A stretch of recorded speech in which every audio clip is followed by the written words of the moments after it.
आज जो समाज में चल रहा है जाति धर्म और ऊंच नीच का जो अभाव आज समाज में चल रहा है, ये कैसे और कब खत्म हो पाएगा? लोग कब इन जातिवादियों से बाहर निकल पाएंगे? बिल्कुल, आपका सही प्रश्न है। देखिए, जाति पाति और धर्म का जो चल रहा है कि धर्म के नाम पे झगड़े हो रहे हैं, जाति के नाम पे झगड़े हो रहे हैं, जाति के नाम पे ऊंच नीच हो रही है, तो इसका क्या है कि जब तक हम अपने धर्म शास्त्रों को नहीं जानेंगे जी। तब तक हमें अपना ज्ञान नहीं हो पाएगा कि हम हैं कौन। आप देखते हैं सभी धर्म के या सभी जातियों के लोग जैसे हम हैं वैसे ही और धर्म या जाति के लोग बाग हैं, वो भी हमारी तरह दिखते हैं, लेकिन हम क्या एक जाति के आधार से धर्म के आधार से उनसे एक भेदभाव सा करने लग जाते हैं। अगर हम देखते हैं कि कोई उच्च जाति का है तो उससे अच्छी तरीके से बात करते हैं, निम्न जाति का है तो हम उससे थोड़ा सा अभद्र रूप से या उसको उतना महत्व नहीं देते, है ना। धर्म के नाम पर झगड़े होते हैं। देखिए गीता क्या कहती है, जैसे कि आप गीता देखेंगे, गीता अध्याय 4 है और गीता अध्याय 4 का 13वां श्लोक है। तो उसमें गीता ज्ञानदाता क्या बोल रहे हैं कि ब्राह्मण क्षत्रिय वैश्य और शूद्र, वो ये कह रहे हैं कि मैंने ये 4 वर्ण बनाए हैं और ये 4 वर्ण की वो संज्ञा दे रहे हैं कि मैंने कर्म आधार से बनाए, है ना। तो वो ये कह रहे हैं कर्म आधार, भगवान ने कर्म आधार से बनाया है, ना कि जाति आधार, है कि नहीं। जातियां तो ये हमने अपने आप बांट ली है कि जो जिसका कर्म कर रहा है उसकी वही जाति होगी और उसकी जाति में जो जन्म लेगा वो वही हो जाएगा। आप देखिए कोई डॉक्टर है, अगर डॉक्टर का बेटा इंजीनियरिंग करता है तो वो इंजीनियर कहलाएगा, डॉक्टर तो नहीं कहलाएगा। लेकिन हमारी समाज में क्या है कि एक उसको नाम दे दिया कि नहीं साहब आप इस जाति के हो और आपकी जाति में पैदा होने वाले भी हैं वही हैं। तो पहले तो ज्ञान को समझना पड़ेगा कि सारी चीज हमारे कर्म आधार से है। कोई किसी समय उनके माता पिता या कोई उस वाले कर्म को करता था, है ना, तो वो ही उसी की अभी तक जाति चली आ रही है कि नहीं तुम्हारी जाति वही है और तुम्हारे यहाँ पर जन्म लेने वाले वही है। नहीं, ये चीज गलत है, इसको गीता से समझा जाए। धर्म के नाम पर हम झगड़े देख रहे हैं इतने सारे, क्या धर्म के नाम पर झगड़े कैसे शांत होंगे? कोई कहता मेरा धर्म मान, कोई कहता मेरा धर्म मान। लेकिन आपने ये देखा होगा कि हम सब कहते हैं कि सबका मालिक एक है। तो सबका मालिक एक है तो फिर हम आपस में झगड़ा कर क्यों रहे? कोई कहता है जय श्री राम, कोई कहता है अल्लाहू अकबर। सबसे बड़ा प्रश्न ये है क्या ये वास्तव में दोनों अलग अलग हैं कि एक ही है? आज संत रामपाल जी महाराज जी हिंदुस्तान के हरियाणा राज्य में एक संत हैं जो इस वक्त जेल में हैं। जब आप उनका ज्ञान सुनेंगे तो उन्होंने सारे धर्मों का ज्ञान बताया है और ये बता रहे हैं कि देखो आप जातिवादी में और धर्म में कैसे बटे हो, आप आपस में झगड़ा कर क्यों रहे हो, इसके पीछे कारण क्या है। उन्होंने हजरत मोहम्मद जी के बारे में, उन्होंने नानक साहिब जी के बारे में, उन्होंने आपके ये जो है ना जो बाइबल है ईसा मसीह जी के बारे में, हमारे हिंदू धर्म के शास्त्र हैं उनको सबके बारे में उन्होंने बताया है। वो ये कह रहे हैं कि जो सारी आत्माएं आती हैं जो ब्रह्मा विष्णु महेश के लोक से आती हैं। तो ये जो आत्माएं हजरत मोहम्मद जी, जो संत रामपाल जी महाराज जी ने बताया, ईसा मसीह जी, ये ब्रह्मा विष्णु जी के लोक से आए, शंकराचार्य जी शिव जी के लोक से आए। तो जब आप संत रामपाल जी महाराज जी का ज्ञान को सुनोगे तो आप जान पाओगे कि हम वास्तव में एक हैं। हम परमात्मा को उन्होंने परमात्मा को एक बताया कि परमात्मा खबीर है, जो परमात्मा है उसका नाम खबीर है। ये हमारे वेदों से उन्होंने प्रूफ करके दिया है ना। वही आदि राम है, उसी को आदि राम कहते हैं। तो ये परमात्मा कबीर है इसका वर्णन कहाँ पर है?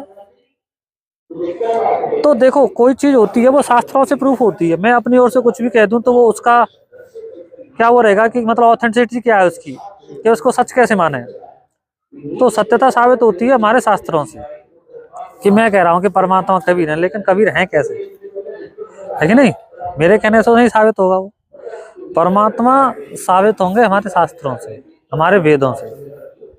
अब वेदों में कह रखा है, ऋग्वेद मंडल नंबर 9 सूक्ति 96 मंत्र 16-17 में परमात्मा का नाम नाम कबीर दे रखा है। अथर्ववेद कांड नंबर 4 अनुवाक 1 मंत्र 7 में परमात्मा का नाम कबीर दे रखा है। आपको बताते हैं कि गुरु ग्रंथ साहिब में पृष्ठ संख्या 721 में नानक साहब जी कह रहे हैं कि हक्का कबीर करीम तू वे पर्वधिकार, और एक जगह कहा है कि खालक आर्दन सज्जिया आलम बड़ा कबीर।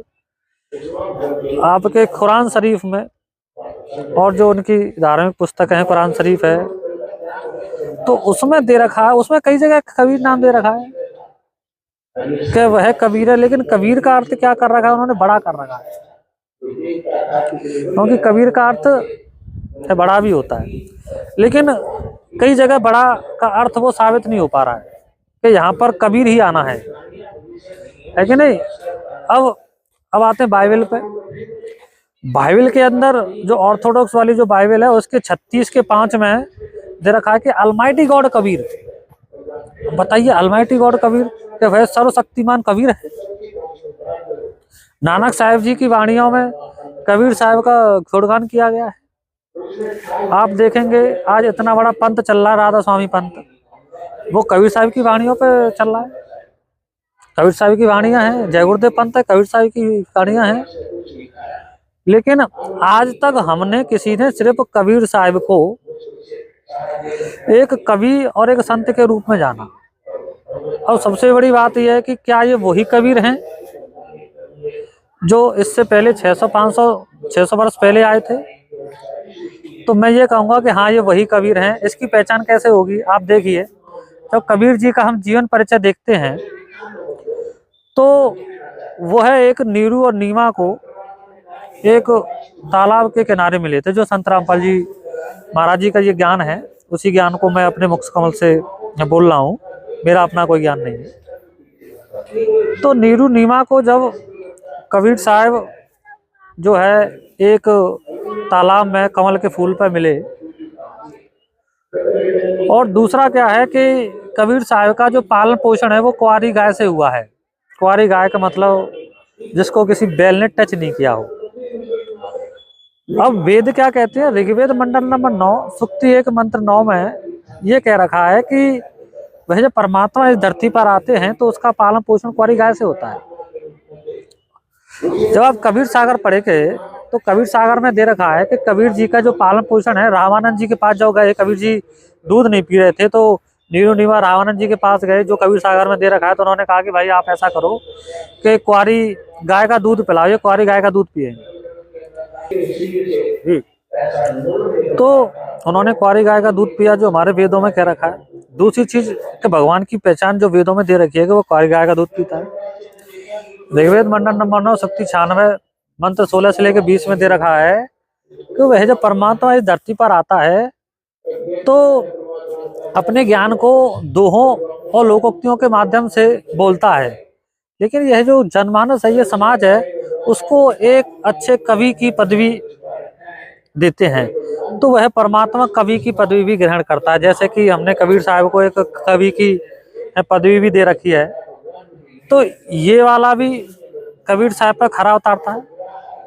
उसमें दे रखा है कि परमात्मा जब इस धरती पर सत्शरीर आता है और सत्शरीर ही चला जाता है। जब कबीर साहब इस धरती से गए, मगर से गए थे, तो उनके शरीर की जगह फूल मिले थे और वो फूल हिंदू मुसलमानों ने आपस में आधे आधे बांटे थे। तो ये भी एक पहचान कबीर साहब पे बिल्कुल खरी उतरती है। और कबीर साहब की खुद की वाणी है कि हम ही अलग अला हैं, कुतु घोष और पीर, गरीबदास खालिक धनी, हमारा नाम कबीर, अनंत कोटि ब्रह्मांड में बंदी छोड़ कहाए, सो तो एक कबीर है जन्नी जनाना माए। अब बताइए इन वाणियों से क्या सिद्ध होता है? तो अगर आपको जो इस वीडियो को मेरे माध्यम से सुन रहे हैं तो सभी से मैं ये कहना चाहूंगा कि आप एक बार संत रामपाल जी महाराज जी का ज्ञान सुने, समझें, अपने वेदों से मिलाएं, क्योंकि संत रामपाल जी महाराज जी के सिर्फ हिंदू धर्म के अनुयायी नहीं है, सर्व धर्मों के, सर्व जाति के उनके अनुयायी हैं। उनके ज्ञान को एक बार जरूर सुने और हमारा जो मनुष्य जन्म मोक्ष के लिए हुआ है, आज वो मोक्ष की भक्ति दे रहे हैं, उनके ज्ञान को सुने, समझें और संत रामपाल जी की शरण ग्रहण करें।